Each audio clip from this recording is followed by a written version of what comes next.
Good afternoon, I'm Pamela Van Meer, Kawartha 411 News, and this is your 5 at 5:30. Your top news headlines from in and around the city of Kawartha Lakes for Thursday, April 25th, sponsored by Income Tax Plus in Lindsay, family owned and operated since 1988. Cuts hurt kids! Cuts hurt kids!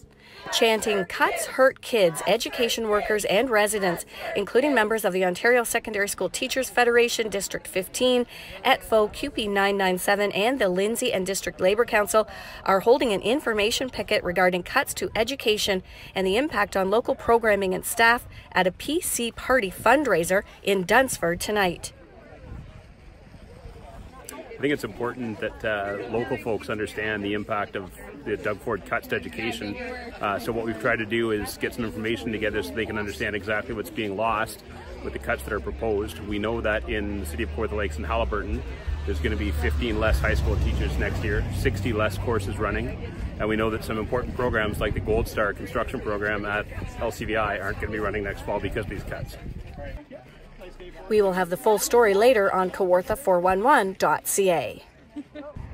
Some good news now. 4 adult and alternative education centres slated for closure due to budget cuts are being moved to the closest secondary school. Sites in Huntsville, Bracebridge, Gravenhurst and Fenland Falls were affected. The Fenland Falls site will move to Fenland Falls Secondary School, and it will be considered a program relocation with the same service provided to students, according to the board. A rainfall warning is in effect for southern Ontario, including Kawartha Lakes, and that could spell trouble for flooded areas. Heavy rain could move in tonight and continue into Friday evening with 25 to 40 millimeters of rain predicted. A flood warning remains in place for the shorelines of Balsam, Cameron, Sturgeon, and Pigeon Lake. The precipitation could also cause a rise in the waters of the Burnt River, according to the Trent Severn Waterway. All lakes within the Kawartha Conservation Watershed are at full capacity. Trent Severn Waterway officials are reassessing the situation on a daily basis and are adjusting the flows through water control structures to relieve pressures in the affected areas.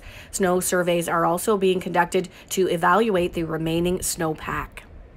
We are always looking for story ideas, so if you have something you want to share with us, a good news story, a community interest story, something you want us to investigate or look into, you can reach out to us at info@kawartha411.ca. You can also find us on Facebook, Twitter, and on Instagram. It's time now to take a look at your weather. Our weather is sponsored by the Days Inn and Suites in Lindsay. Having company this weekend? Why not have the Days Inn provide accommodation and breakfast? Our weather shot tonight is a fast-flowing falls in Fenland Falls. You can see the water just booming over those falls. Okay, we are under a rainfall warning. For Friday, we're looking at a high of 12 degrees with rain, 30 to 40 millimeters of rain possible.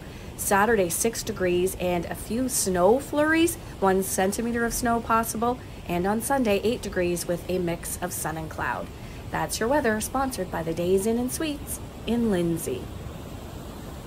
That's your news for Thursday, April 25th. For a look at all of the day's news in depth, you can go to our website, Kawartha411.ca. Have a great night, everybody.